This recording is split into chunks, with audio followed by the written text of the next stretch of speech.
General, é um prazer recebê-lo, seja bem-vindo.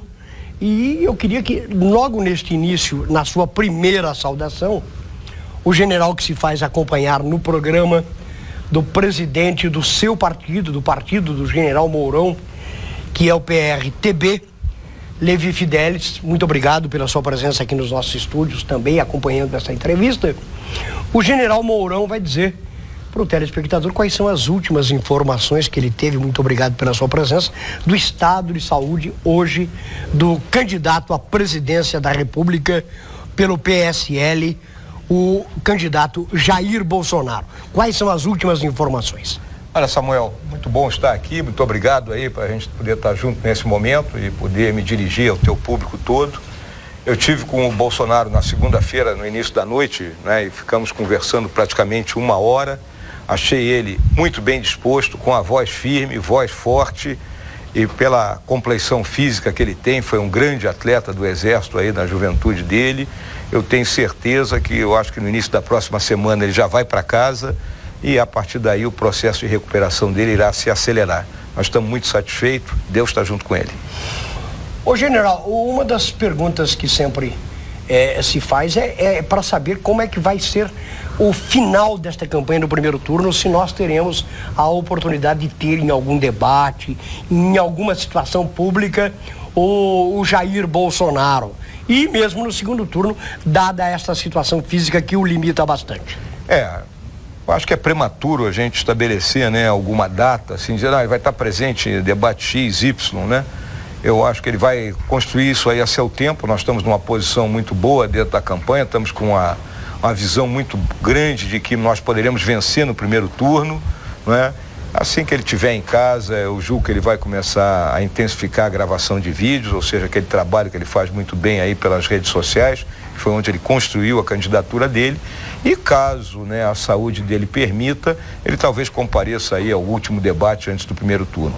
O segundo turno é um jogo diferente, aí nós vamos aguardar como é que vai ser a orientação da campanha. Como é que o senhor recebeu ontem a divulgação da pesquisa eleitoral em que aponta uma possibilidade de que o crescimento, além do crescimento dele, também da candidatura da esquerda, em tese, que deverá ir para o segundo turno, se é que vamos ter o segundo turno, do candidato Haddad. Como é que o senhor viu esta colocação, como é que o senhor viu este posicionamento divulgado ontem do ranking eleitoral? Olha, para quem acompanha o processo eleitoral no Brasil já ao longo de bastante tempo, como eu tenho feito, né? Eu não tinha dúvida que a partir do momento em que cessasse todo esse rebuliço em torno de uma candidatura impossível, que era do ex-presidente Lula, uma vez que a legislação era muito clara, né? E ele indicasse realmente quem seria o seu sucessor, né? Colocasse o dedo realmente na pessoa. Existe no Brasil em torno de 20%, 21% que votam tradicionalmente, não é, com a esquerda e particularmente com o PT. Então eu acho que o Haddad está chegando naquele ponto ali, naquela que é o padrão normal do PT. Então não me surpreendeu isso aí. Eu pergunto ao senhor agora, nós teremos aí este período eleitoral, mas o senhor hoje representa a figura do Bolsonaro nessas andanças pelo país. Quem é o general Mourão? Bom, em primeiro lugar, eu deixo claro que o Bolsonaro é insubstituível, né? Ele é o mito, ele é o homem das massas, ele é o candidato. Já o Mourão é um ator coadjuvante, né? Que teve uma trajetória longa dentro do Exército, construiu sua vida em cima dos valores que fortalecem a nossa instituição, constituiu família, é um homem que se dedica a estudar os problemas nacionais, não só estudar, buscar quais seriam as soluções para ele. E é esse o trabalho que eu tenho procurado fazer, de assessorar o Bolsonaro nesse sentido. Bom, e hoje, claro, o senhor chega aqui acompanhado de um aparato e de pessoas. Como é que aconteceu? Foi possível acontecer aquele atentado em Juiz de Fora, sendo que a situação lá era conduzida de uma forma segura pela Polícia Federal e permitiu-se que um sujeito armado projetasse aquele instrumento pérfuro cortante no candidato? No momento em que você se mistura numa multidão daquela natureza, né, fica muito difícil para um grupo de seguranças, né, de 4, 5, meia dúzia, como era naquele momento, né, sem determinados equipamentos, como parede de Kevlar, coisas que são utilizadas hoje, não é, impedir que alguém se aproxime, até porque é da natureza do Jair, do Bolsonaro, essa aproximação e esse contato com o povo. Não é? Havia essa ameaça, mas a gente nunca acha que ela vai acontecer. Infelizmente aconteceu, mostra a covardia e nós ainda temos que ir a fundo nisso e descobrir quem são os mandantes desse crime. Possivelmente, até porque, pelas informações, é que o sujeito não agiu sozinho, ele tinha lá uma retaguarda por trás. Quem acredita que o Adélio Bispo agiu sozinho, acredita também em Papai Noel, Saci Pererê e outras entidades. Né? Uma outra coisa estranha que aconteceu nesse país na semana passada foi aquele avião da Nova Guiné com tanto dinheiro que chegou aqui no Brasil. E rumores aí dão conta que esse dinheiro era um dinheiro escuso. O que é que o senhor pensa sobre esse assunto? Olha, que foi dito que ele estava trazendo dinheiro para um tratamento de saúde. Eu posso lhe afiançar uma coisa, não era o do Bolsonaro. Então, realmente, é aquelas ditaduras africanas, né, onde os governantes são muito mais ricos que o país inteiro, né, o país vive na miséria. E essas pessoas se julgam acima de tudo, né? Observe que a tentativa dele de entrar com tal quantidade de dinheiro no Brasil era como se aqui fosse uma extensão do próprio país dele, e aí aconteceu o que aconteceu. O senhor tem sido o interlocutor desta campanha para as várias plateias do país inteiro. Eu pergunto ao senhor, o que é que o senhor tem anunciado como plataforma, como estratégia de governo caso o Bolsonaro assuma a presidência da República? Qual é o recado que o senhor tem dito, que o senhor tem dado aos seus interlocutores e àqueles que vão lá para buscar informações sobre a campanha, de uma campanha já consolidada, inclusive? Olha, a primeira coisa, eu deixo muito claro que o Bolsonaro é um estadista. Ele não está pensando nas eleições, ele está pensando nas novas gerações. Essa é a visão dele, de construir um projeto de país, de criar um clima de confiança entre os governantes e os governados, ou seja, por meio de valores, né? E eu destaco a verdade, honestidade, lealdade, responsabilidade, de um estilo de governo austero, de eficiência gerencial, com enxugamento do Estado e com as medidas que terão que ser tomadas juntamente com o Congresso Nacional para que o país retome a sua rota de desenvolvimento. E de maneira geral, se nós olharmos, né, o que diz a nossa bandeira, ordem e progresso, o governo tem que fornecer a ordem e a população de per si, em conjunto, o progresso. Nós vivemos num país, economicamente, numa situação extremamente delicada. Nós temos uma economia cambaleante. Nós temos um índice de desemprego por volta de 13 milhões de pessoas. Qual é a pregação que esta candidatura tem feito exatamente para tentar consertar este problema, para mitigar o problema do desemprego e para dar uma esperança ao povo brasileiro? O jogo está travado, né? O excesso de regulamentação, a burocracia, o excesso de impostos, né? E a própria crise em si, eles restringiram muito a atividade econômica. Então o governo tem que fazer seu dever de casa. Primeira coisa, o ajuste fiscal, né? E com isso equilibrando receita e despesa de modo que hajam recursos para novos investimentos da parte governamental, chamar os parceiros privados de forma coerente com o projeto, com licitações corretas, de modo, e lhes dando garantia, de modo que eles possam investir e isso gera emprego. Né? Nós temos que olhar logo de cara o setor da construção civil, que é um setor que absorve grande quantidade de mão de obra. Então isso tudo está sendo muito bem planejado lá pela equipe do Dr. Paulo Guedes, e as ideias giram em torno de, realmente, palavra-chave, destravar a economia, destravar o jogo. O economista Paulo Guedes, que o senhor se referiu neste momento, ele tem dado as entrevistas e tem mostrado à população que ele vai ter uma total liberdade, claro que uma gestão do próprio Bolsonaro, em caso seja eleito presidente, a dar um novo rumo na economia.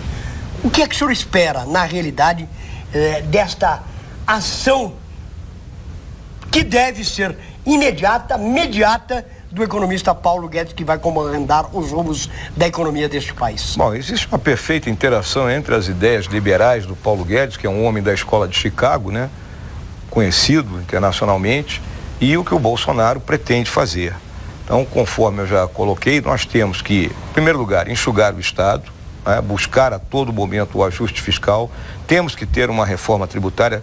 Nós temos hoje uma carga de 37% do PIB de impostos, um país como o nosso suporta 22%, 23%, então teremos que, por fases, trazer os impostos para níveis, né, desse número. Com isso, né, haverá mais recursos para investimento, as empresas poderão voltar a contratar. A reforma trabalhista tem que ser implementada realmente para assegurar que as regras do jogo sejam cumpridas e criar todo um clima de confiança e um ambiente de negócio favorável. É sabido, por exemplo, que uma das áreas poderá ser entregue a um bauruense ilustre, que é o astronauta Marcos Pontes, o coronel Marcos Pontes, a área de ciência e tecnologia. Qual o comprometimento desta campanha com esta área tecnológica extremamente importante para o país e que praticamente foi abandonada, e principalmente em alguns projetos capitaneados e que eram liderados pelo Marcos Pontes? Olha, uma coisa... Eu estou fazendo essa pergunta em homenagem ao Marcos Pontes, que está aqui no estúdio, que é um amigo desta casa e por quem eu tenho um apreço muito grande, particular inclusive.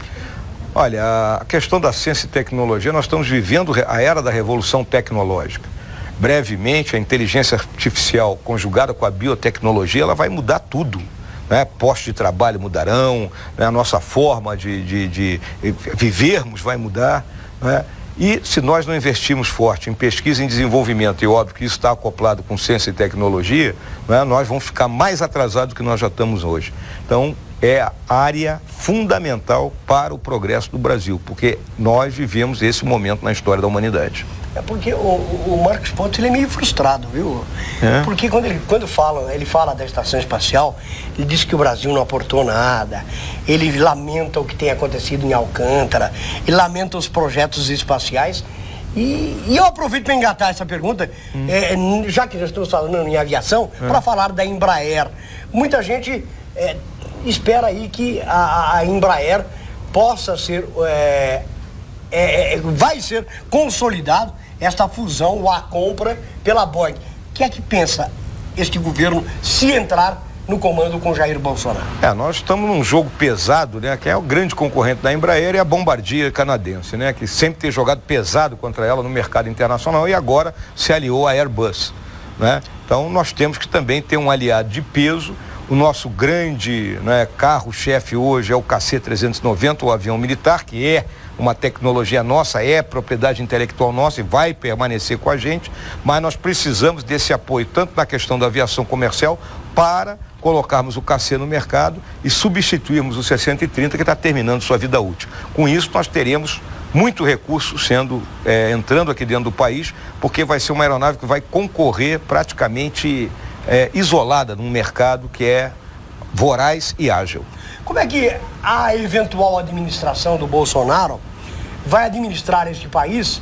Nós que tivemos tanta corrupção em governos anteriores e que denegriram a imagem e deixaram este país na situação que está, em caso seja eleita a chapa que o Bolsonaro comanda.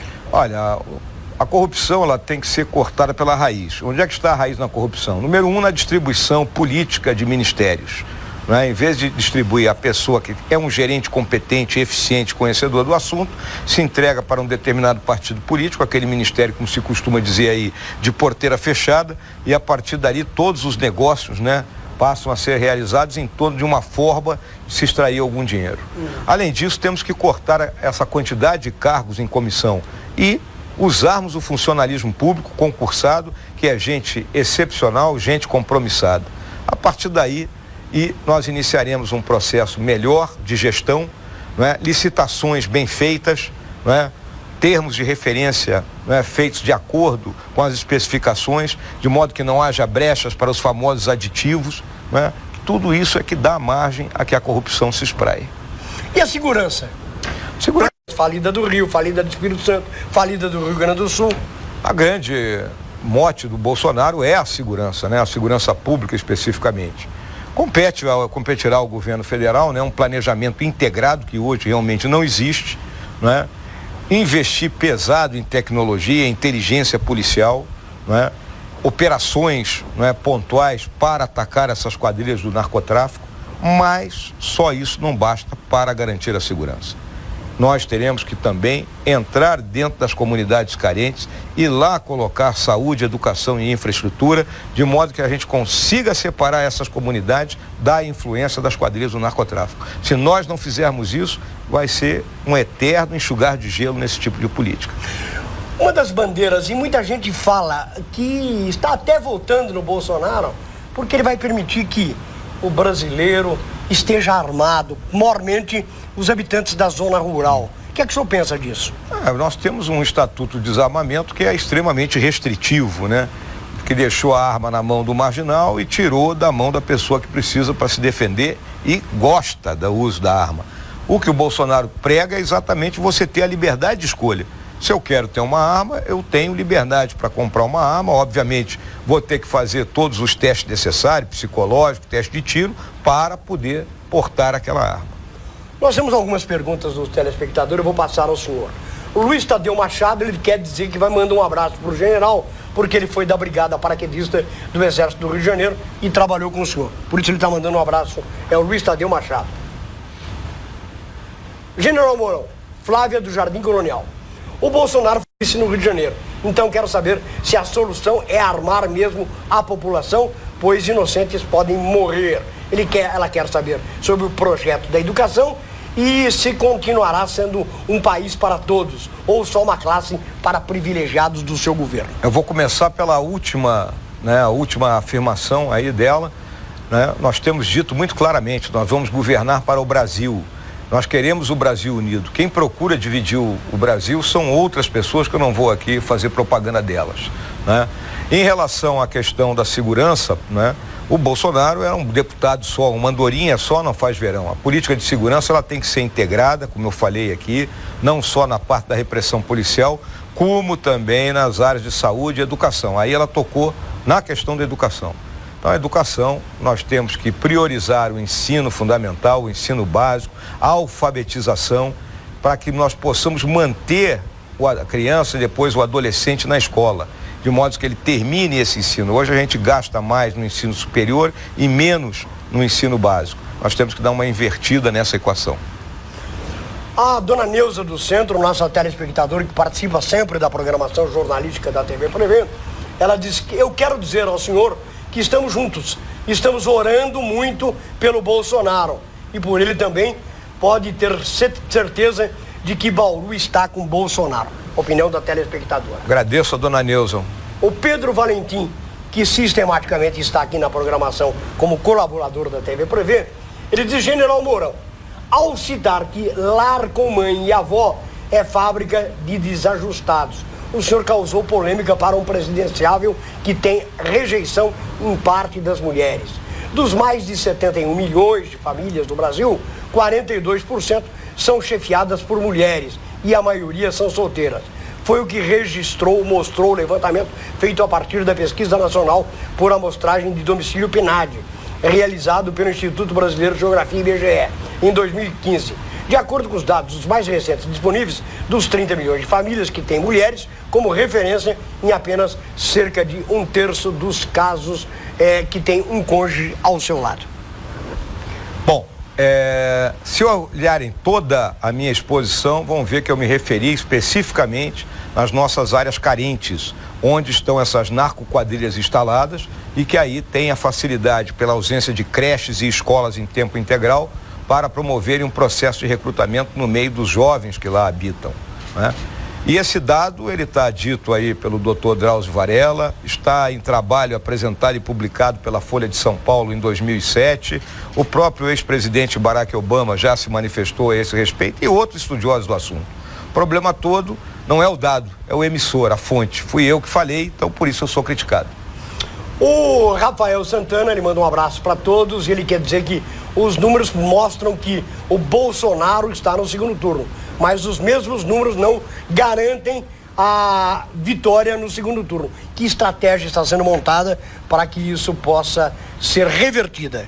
Não resta dúvida que no segundo turno, se houver, né, mais uma vez eu especifico isso, né, nós teremos que buscar aqueles votos, né, do Centro-Sul e alguns lá do Nordeste, né, principalmente o Centro-Sul, que tradicionalmente vota com a centro-direita, né? E aí nós tivemos aqueles que agora estarão votando aí no Alckmin, no Amoedo, no Álvaro Dias, né? Nós temos que buscar esses votos, esses eleitores, e lá no próprio Nordeste nós temos que atingir o núcleo daquela população e mostrar que o governo Bolsonaro não deixará ninguém desassistido.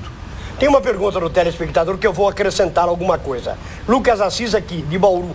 Se o Bolsonaro for eleito, vocês irão silenciar a imprensa, assim como foi na ditadura? Eu aduzo. Também existe uma proposta da candidatura de Haddad, do grupo da esquerda, que quer um controle da mídia social. Ou seja, aí sim é uma mordaça que querem colocar na imprensa.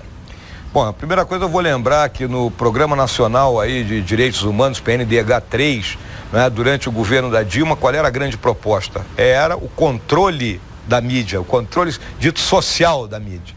O nosso governo não, eu deixo muito claro, a mídia é para os governantes, não é para os governados. Total liberdade para a imprensa, fale o que querem.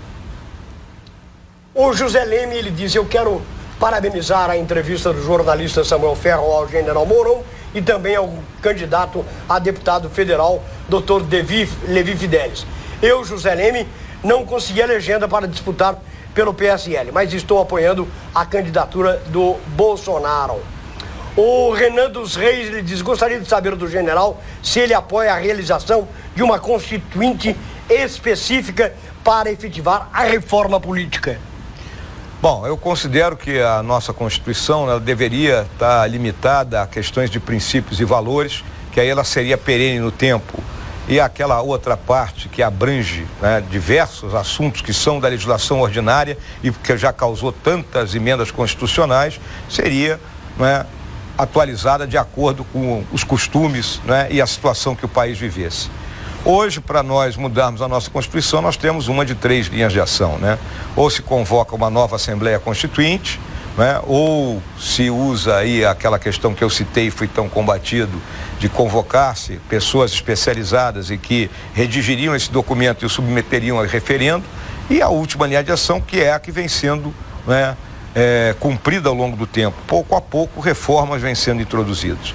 A reforma política, ela é mais do que necessária, está em debate já há muito tempo dentro do Congresso e requer uma, digamos assim, uma especial, né, dedicação, orientação por parte do Executivo para que o Legislativo cumpra isso aí. O Fernando Tibúrcio, ele diz, general Mourão, isso é homenagem ao Levi Fidelis aí, ele quer saber se existe um planejamento para reativar as ferrovias e acabar com o sucatão, como temos aqui na nossa cidade. Olha, dentro do nosso planejamento, um dos itens principais é a retomada do transporte ferroviário, considerado mais adequado para transportar cargas pesadas, né, principalmente aí dessas cargas ligadas, né, à agricultura, própria pecuária, até às vezes a grandes distâncias, né? Agora, nós precisaríamos dos parceiros privados. Então, a parceria público-privada, e aí o governo tem que apresentar planejamento, tem que ter licitação e tem que ter principalmente garantias que o privado precisa para aportar recursos nesse negócio.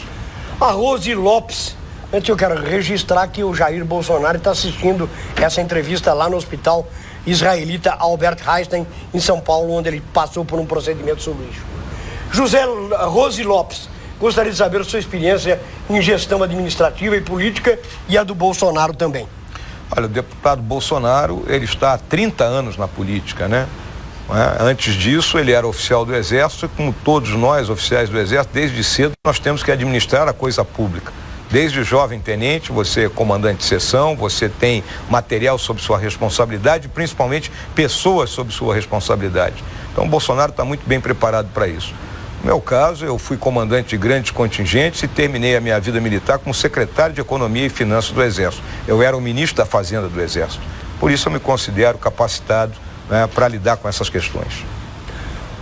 Nós temos uma pergunta muito longa aí do Moisés Stahl, o general que é subordinado a vice na chapa do capitão Bolsonaro, realizou várias declarações entendidas como desrespeituosas para o povo. E ele diz que essa é a visão que ele teve dessa sua colocação em várias vezes. Ele diz que essa é a opinião dele. E diante desse cenário político caótico que o Brasil vive, em que um lado culpa o outro, ele gostaria de saber a concepção de democracia e de nacionalismo do nobre general Mourão. Grato pela atenção. Democracia é muito clara, é bem definida, né? É o governo do povo, para o povo e pelo povo, baseada no equilíbrio de poderes, não é? Um poder legislativo que faz as leis, não é? E compõe o orçamento, um poder executivo que governa executando esse orçamento e um poder judiciário que mantém, por meio das leis e da justiça, né, o equilíbrio e principalmente, não é, a junção de um povo enorme como é o nosso, de 200 milhões de pessoas. Isso, para mim, é democracia. O Marivaldo Campos Brito, ele disse que temos imenso orgulho.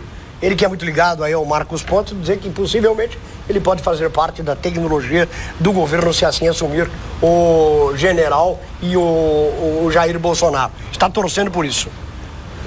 Obrigado, hein? O Turco de Pederneiras, ele diz, por favor, enviar as minhas saudações e de recuperação ao presidente Bolsonaro. Tá dito aí, Turco. Quer mandar um abraço também ao senhor. O Everaldo, ele diz assim, em relação à pergunta do Pedro Valentim, eu queria saber qual desajustados o senhor se refere. Aos pobres, porque eu percebo que é a elite que é desajustada. Porque a Suzane matou seus pais, Nardoni matou sua filha e vários outros casos de gente rica que mataram outras pessoas. Então, o que são para o senhor?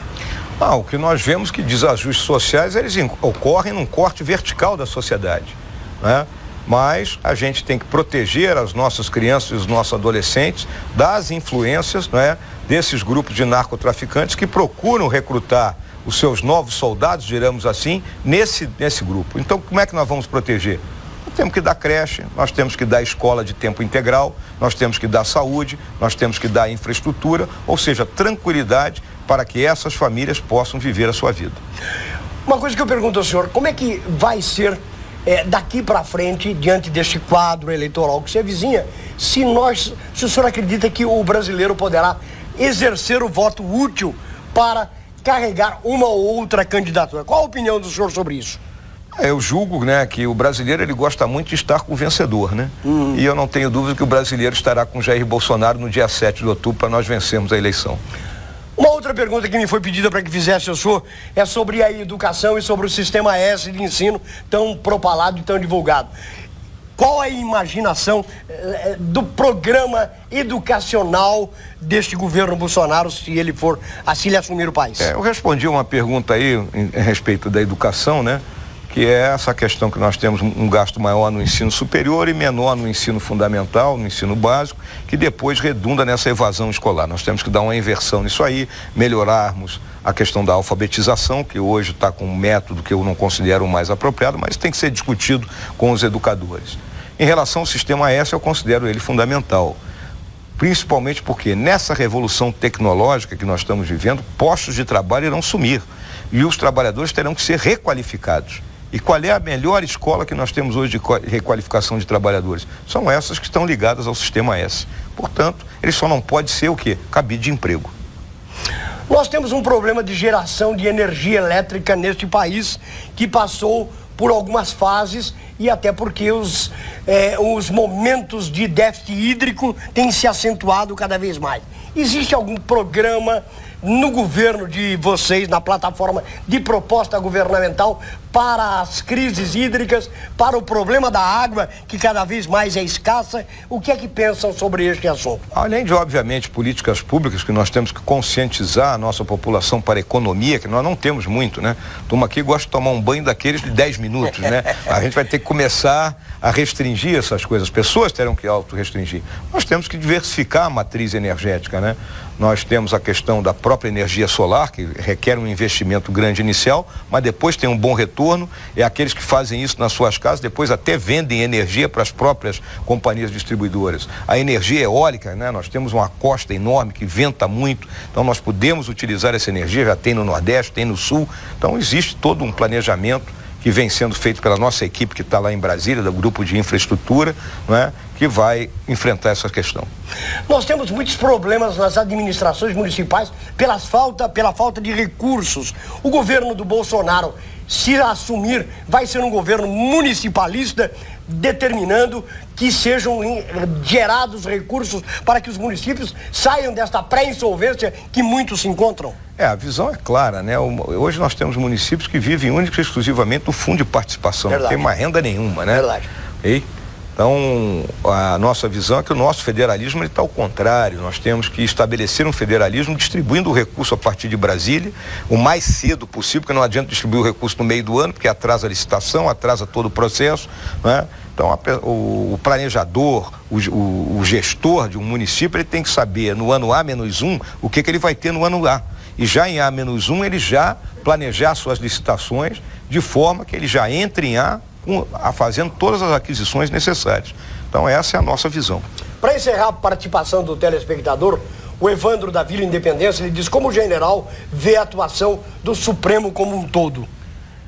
Estabelecer críticas em relação ao Supremo, né, sempre é um troço meio complicado, né? Nós temos ali individualidades. E eu às vezes até penso, né, que essa publicidade maior das discussões que são travadas lá dentro expõe os nossos ministros, né? E óbvio que o processo de seleção de ministro do Supremo, ele é bom. É igual da Suprema Corte Americana, apenas que um ministro nosso é sabatinado numa tarde no Congresso, enquanto que um candidato à Suprema Corte Americana é sabatinado durante 2 meses. Acho que nós temos que dar... o Senado tem que entender a sua responsabilidade na hora de sabatinar alguém.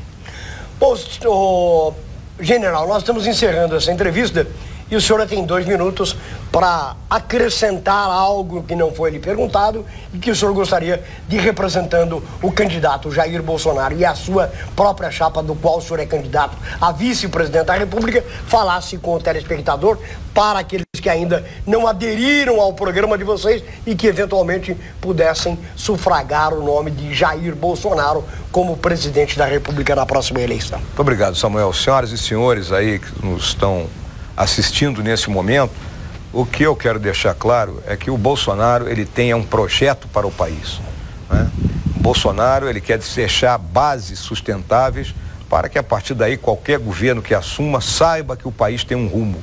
E todos nós, brasileiros, de qualquer matiz, de qualquer pensamento, de qualquer cor, né, a gente esteja unido. Essa é a grande visão do Bolsonaro, porque nós servimos ao país, eu durante quase 50 anos como oficial do Exército Brasileiro, ele tanto como oficial como político, e a nossa visão é uma só, né? O Brasil é o nosso norte. Muito obrigado ao general Mourão, que veio aos estúdios da TV Prevê para participar desta entrevista do nosso Enfoque Regional. Muito obrigado ao presidente do PRTB, Levi Fidelix, que esteve aqui acompanhando bem de perto desta entrevista. Aos que estiveram conosco, os nossos agradecimentos.